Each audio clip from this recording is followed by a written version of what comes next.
that's it for Medicare Corner. On to the next. Here we go. This is the protectedincome.org. As I've stated, I am an education fellow. I just joined at the beginning of this year to the Alliance for Lifetime Income. I can tell you that as I look at the backgrounds of persons, do I belong? Yes, I very much so, I would say. By educational background, certainly enough. By actual professional experience, also enough. Nevertheless, as a group of persons, this is the highest quotient I've seen, right? The average person, I very frequently don't want to make comments. Well, I don't like to comment other than, tongue in cheek and make jokes about myself, is the fact that when I make a comment here on Jay's Corner to the group inside of the other education fellows and researchers, of course, what I'm saying is obvious. It's like painfully obvious. I'm wondering, like, oh, how do we let the simpleton in? Right? I told an elder law attorney, I'm the water boy of the Alliance for Lifetime Income. So anyway, what we have here is this agenda. And I just want to point it and share it with you just for a few moments. And, you'll have to know that I didn't really get permission to do this. So I'm trying to show you stuff. But this actually is publicly available. So this is no problem. Let's just see here. Have I done this correctly? I'm pretty sure I haven't. Let's just see if I can just go here. Nope. Let's just do it this way. Not on that one. Let's do it on this one. What we'll do here is I'm going to show you what I saw on... let's just go. Sorry about this, everybody. As you know, videography here is not great. Right? So what we have here is this actually is the agenda, and I'm going to just touch on it briefly. I've already highlighted it. The reason I can put this under Maximize Your Medicare is actually here the link. That Shlomo Bernartzi is a professor emeritus, co-founder of Behavioral Decision Making Group, UCLA Anderson School of Management. Of course, one of the top MBA programs, schools in the country. Professor Bernartzi made a number of incredibly important points, I would say. The first one is about process, meaning that the process by an income planning is largely absent for the financial planning, for the financial advisory industry and the people, the organizations. That this is largely absent, which is kind of weird for me, because all the focus is on the individual product, a mutual fund, even an active indexing fund, for example. Bond fund, stock fund, growth fund, dividend fund, mortgage-backed security fund, right? All the information can be on different line items. Professor Bernartzi was talking about the fact that since there's no that in fact that actually is the result, meaning that if you have the process, don't worry about the actual item to fit in there, because the parties will create it. And that's exactly what I couldn't agree more with that idea. I really couldn't. I couldn't agree more with that notion at all. And you can see it here that in fact that Bob and I, this is the edition of Jay's Corner, the newsletter. I will put the URL after today's video. In this video, Bob and I talked for 15 minutes, right? I flipped the tables on him, which is that, I'm usually his interviewee for small snippets for Retirement Daily and Finstream.tv. Probably something like 50 to 75 videos with me appearing in there over the last few years. Here, though, I flipped it around and wanted to talk to Bob because he was actually one of the panelists. He was the only journalism panelist. When I call him financial, I call him icon.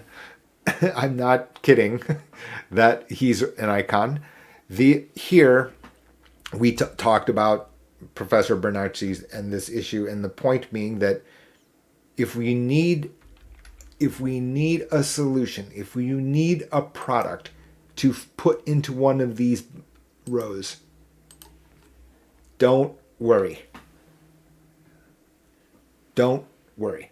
The sellers, Allianz, Goldman Sachs, they will figure it out.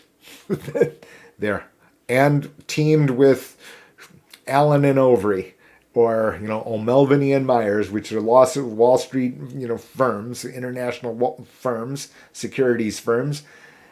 They'll be able to put through the packages. I don't think there's any question about that.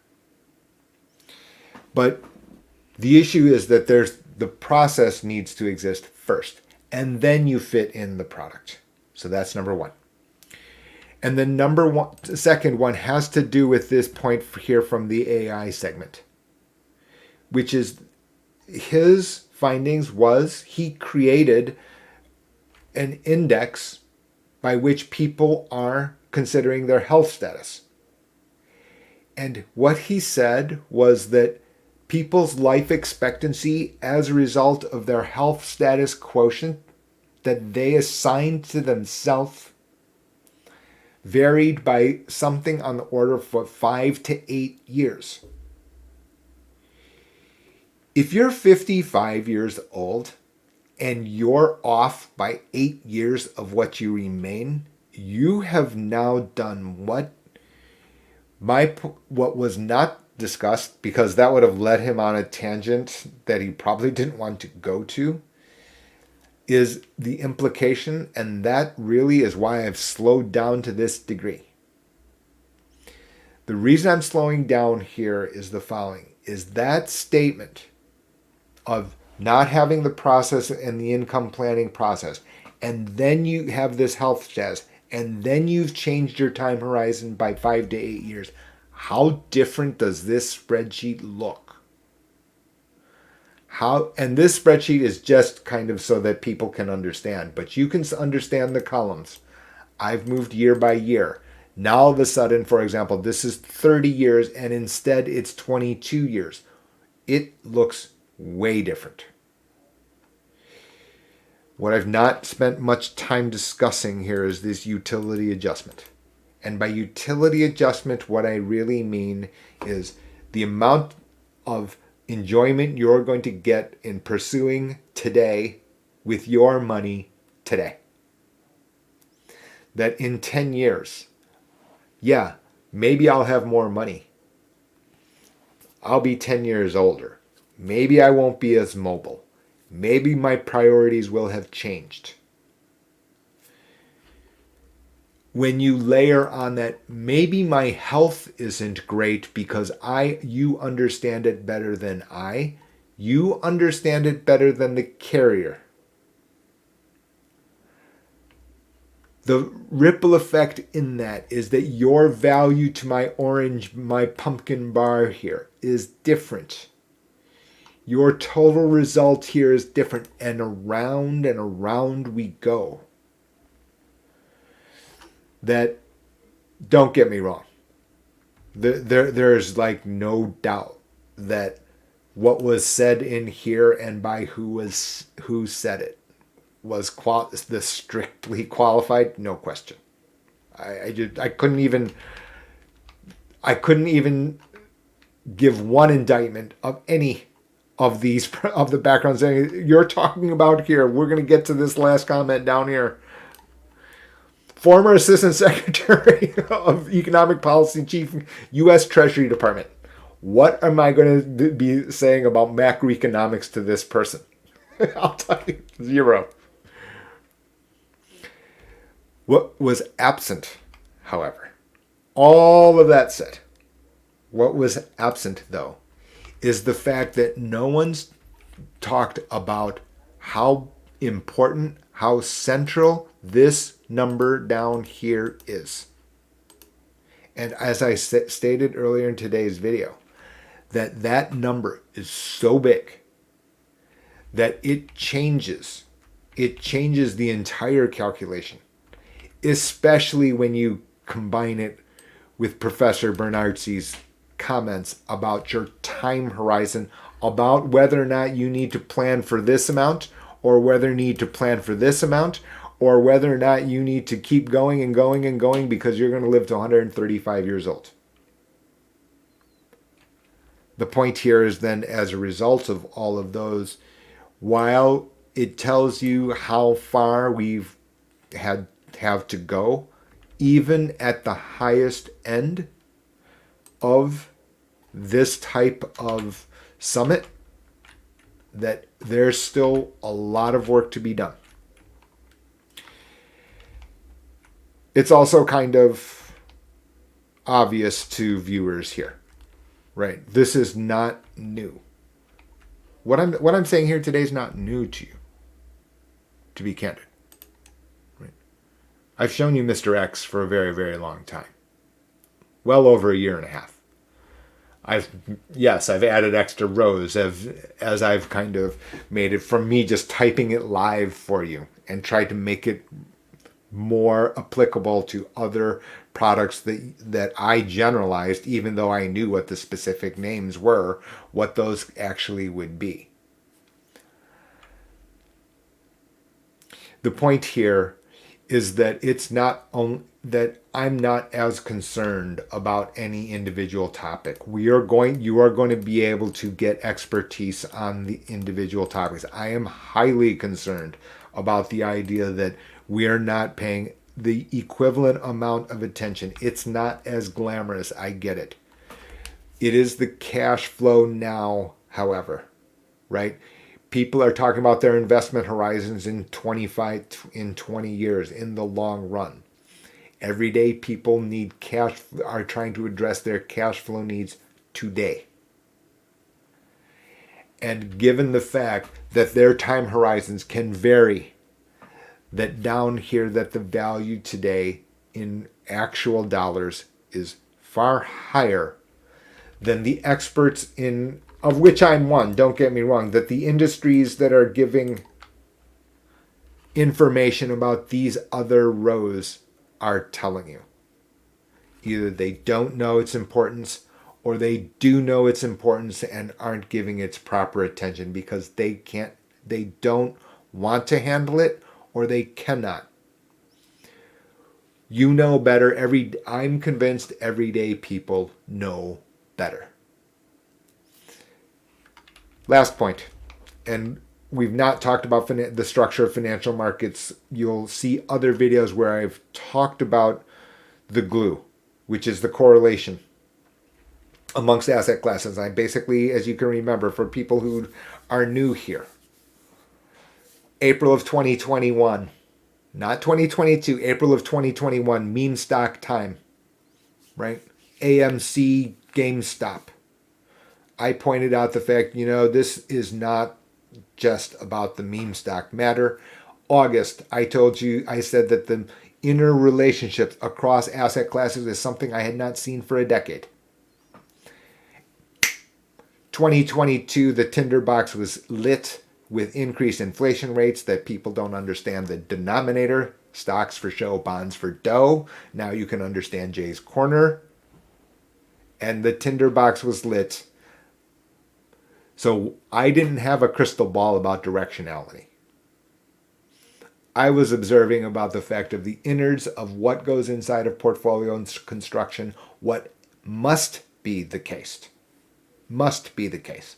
Just like in Black-Scholes, there's no getting around Black-Scholes to thinking about options theory, the value of options, of which insurance is an option. In much the same way, in global portfolios, there's only one modern portfolio theory. There's lots of different inputs and debate about the inputs, but there's one construct. Ask a math major Ask a math major. Ask them what linear algebra is. They don't need to know a thing about finance. They'll be able to tell you what it is. This comment down here, I'm going to leave this one. So that was largely about the correlations. Covariance correlations, out of whack in 2021. More than I'd seen in a decade.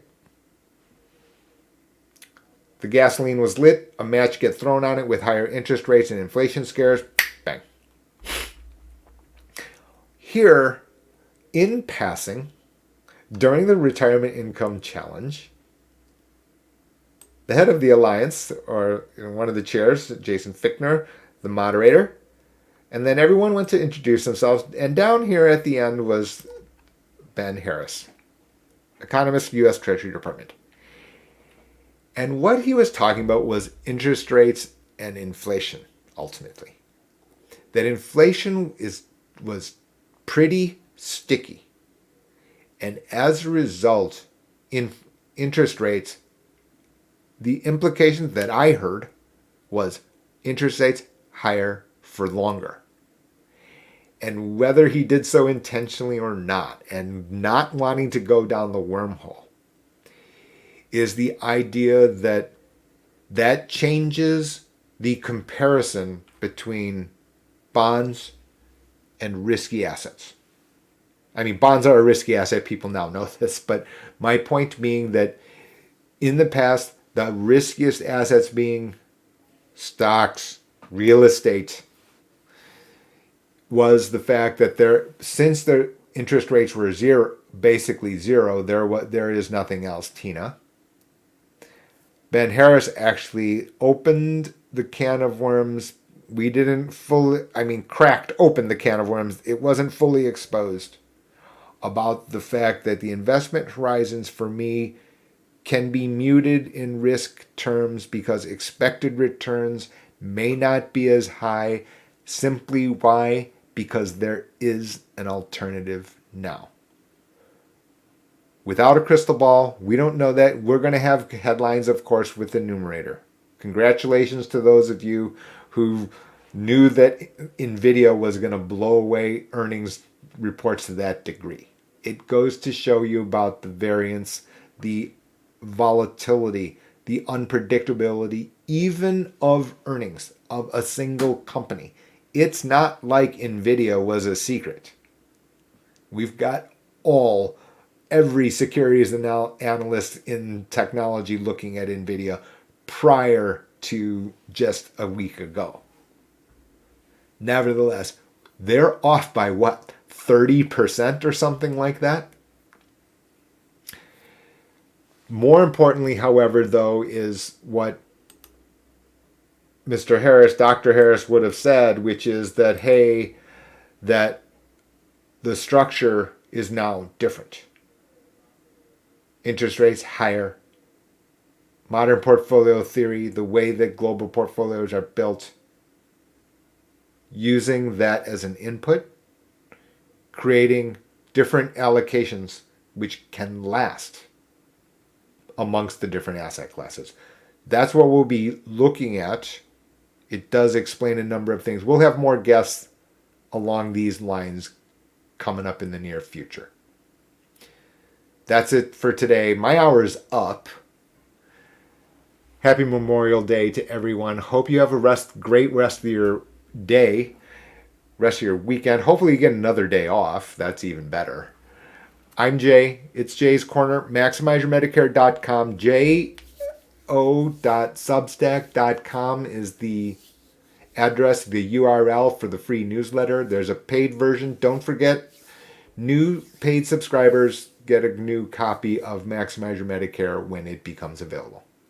Thanks.